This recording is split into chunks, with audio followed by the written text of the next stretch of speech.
नमस्कार, मैं doctor Kapil Arneja, deputy director refractive surgery IQ group of hospital से आज लेसिक के बारे में आपसे कुछ प्रश्न उत्तरों का मैं आपसे चर्चा करूंगा। कई बच्चों का ये प्रश्न होता है कि हम अगर लेज़र करवा रहे हैं तो क्या वो लेज़र हमारे लिए हानिकारक है या वो लेज़र हमें जला सकता है। तो ये नहीं है, ये एक मिथ है कि लेज़र जो हम कॉर्निया पे फायर करते हैं वो सिर्फ कॉर्निया के सेल्स को डैमेज करता है, ना कि आपके शरीर को या किसी और चीज़ को वो ख़राब करता है। इससे हम कॉर्निया को रीशेप कर सकते हैं ताकि उसका नंबर हम ठीक कर सकें। इससे आपके शरीर में कोई हानिकारक या कोई अलग से किरणें नहीं जाती हैं। तो ये पूरी तरह से सेफ प्रोसीजर है। कई बच्चे हमसे ये पूछते हैं कि लेसिक के साइड इफ़ेक्ट या एडवर्स इफ़ेक्ट क्या होते हैं।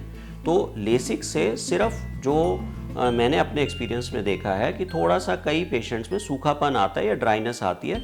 वो नॉर्मली जो लोग सिस्टम पे ज़्यादा काम करते हैं या स्क्रीन वर्क ज़्यादा है उनमें भी वो ड्राइनेस होती है, तो उसके लिए नॉर्मल वो लुब्रिकेंट्स डाल सकते हैं और लुब्रिकेंट से ही वो उनकी ड्राइनेस ठीक हो जाती है। कई बच्चों का ये भी प्रश्न होता है कि क्या हमारी जो रोशनी है वो 20/20 या 6/6 हो जाएगी। तो यस, अगर आपकी रोशनी चश्मे के साथ 6/6 है या 20/20 है चश्मे के साथ, तो लेसिक के बाद आपकी विजन 20/20 या 6/6 हो जाएगी। कहने का भाव ये है कि जो रोशनी आपकी चश्मे के साथ है वो लेसिक के बाद रोशनी आपकी वैसी की वैसी चश्मे के बिना होगी, तो आपको चश्मे की आवश्यकता या ज़रूरत नहीं पड़ेगी। यस, कई लोगों का ये रहता है कि अगर हमने लेसिक करा लिया तो हमें पूरी ज़िंदगी डॉक्टर को क्या दिखाना पड़ेगा या क्या है। तो उसके लिए एक नॉर्मल भी हम कहते हैं कि एक रूटीन में आपको दिखाने की ज़रूरत ऐसा सच नहीं पड़ती। बट अगर आपका नंबर ज़्यादा है, आपका रेटिना वीक है, तो उसके लिए आपको हर 6-6 महीने में आपको आँखों की जांच करवानी चाहिए।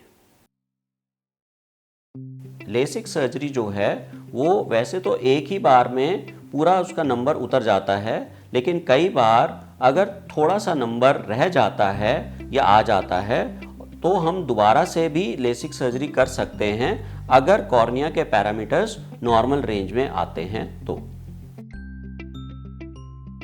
लेसिक सर्जरी मायोपिया के लिए ही बेस्ट विकल्प या ऑप्शन मौजूद है कि इसमें मायोपिया जिनका नंबर माइनस में होता है उसके लिए लेसिक सर्जरी एक बहुत ही बेस्ट ऑप्शन उपलब्ध है।